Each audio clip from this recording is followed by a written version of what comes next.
Hello, and we are going to just jump onto a new topic, and it's going to be causal inference in this course. So I'm Yasemin Askari. I'm just studying computer science at UNS de Lyon. They have warned me to just say it correctly. And then we are going to just cover some topics on causal inference in time series data. So it's going to be, from introduction to time series. Then we are going to just cover some, papers. And why I'm just making these videos, because I struggled a lot to, learn about these topics. So I would like to just, add something to YouTube channel. And then I would like to help other people to also, do not struggle that much and learn things faster and faster, as I also, used other YouTube videos from other people. So let's start. Today, we are going to talk about causal inference in time series data. And this is a course project for my course, An Introduction to Causal Inference. And it was a course in fall 2022 at UNS de Lyon. So let's start. If you've taken a course in causal inference, you're already familiar with types of the problems that we are going to just work with. But if you are not familiar, I will post, some links in the comments or maybe in the caption that you can use. Others people very great courses in causal inference. So I would like to tell you to go for these courses and then try to, go for that. Okay. So if you have already watched those videos on causal inference, we are going to work on some questions like, does drug X cure the condition Y? There is a very great example that says that, okay, if I just take some pills, is it going to help me to get rid of my headache? Or the pills doesn't have any effect? So perfect. If you have watched at least one course on it, it's going to be a really good example that you have already watched it. Okay. Another question is something like, does smoking cause cancer? Maybe you already have watched this example too, and they are, new topics that they come to my mind when I was, just struggled with COVID-19 last 2 years. So it is one of the questions answered, but in a different way. So we are going to say that those social distancing help the epidemic control. Okay, these are questions like that. At a glance, we've learned to actually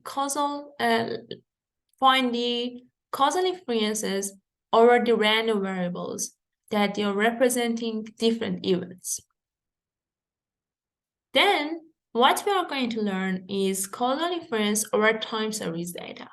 So don't worry, we are going to start talking about time series and then talking about causal inference over time series data.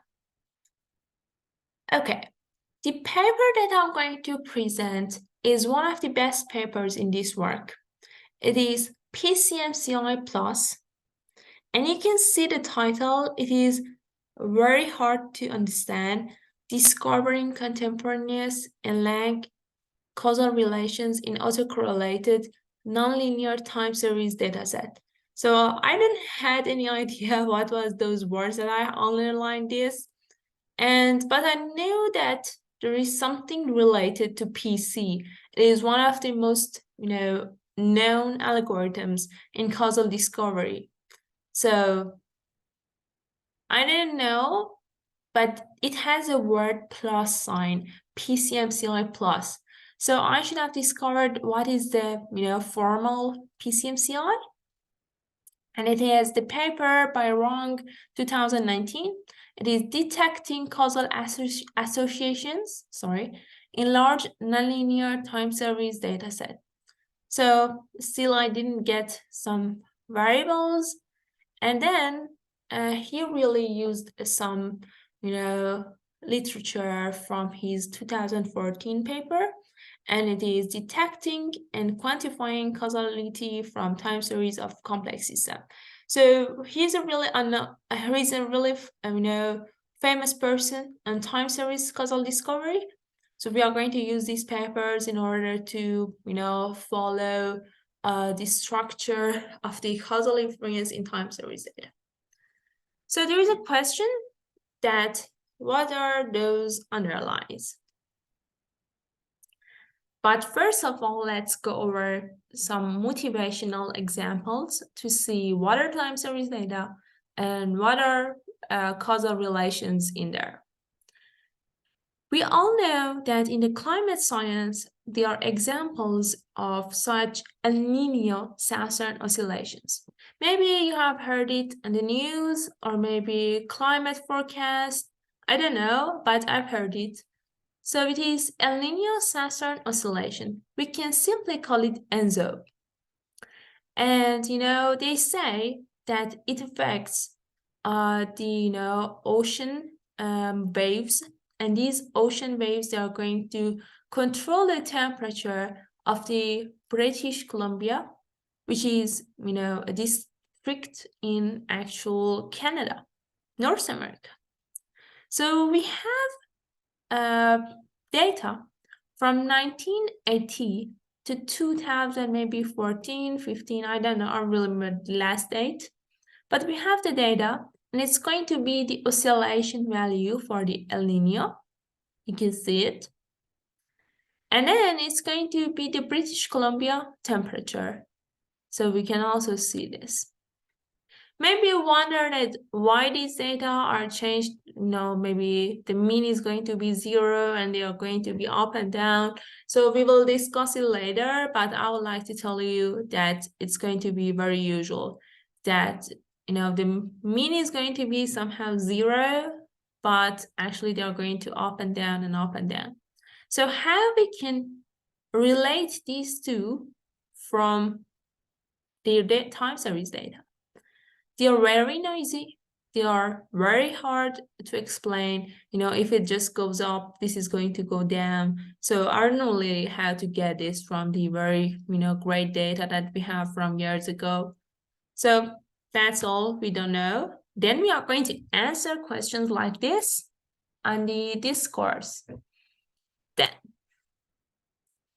But in the neuroscience, we know that the cells, our brain cells, are interacting with each other. So it's going to be very usual. But we have the data from the EEG. I don't remember the exact word, but I would like to say that there are some data from the parts of the brain, and there are going to be some electricity measurements, something like voltage. And they are going to use this data in order to find the activity of the data. Activity of the brain. So we are going to ask questions like, through which pathways do different brain regions interact with each other? I don't think one can really understand the relation between brain parcellations, from looking at this very noisy data. So we should really use a new methodology to find out these causal inference. Another question that is also very important is happening on the econometrics or finance.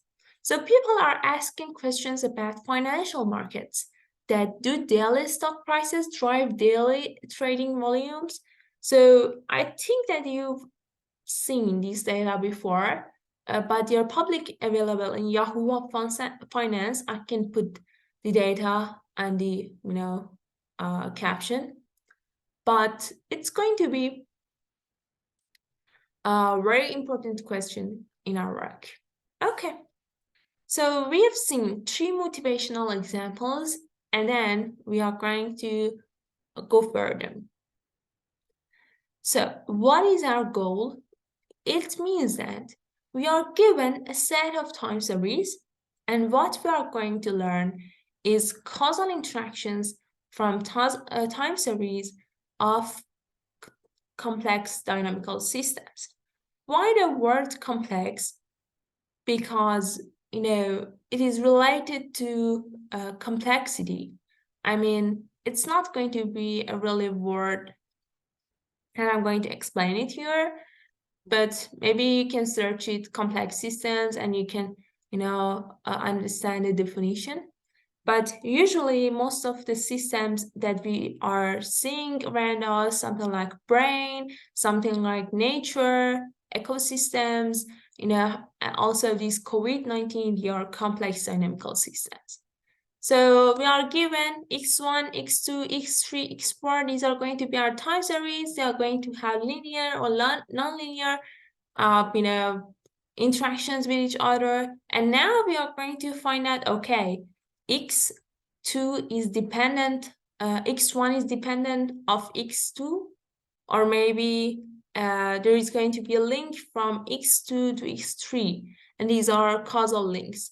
And then, I don't want to just explain this a lot. We are going to see this in the future. And also, let's start. So our goal is to cover 3 questions: how to formulate causal inference for complex dynamical systems. Then we are going to detect the causal links. What does it mean? Which one is going to affect the other one? Is it going to be time difference or maybe time lagging? And then how strong are those causal relations? We are going to quantify causal interactions. So in the next video, we are going to cover the goal 1.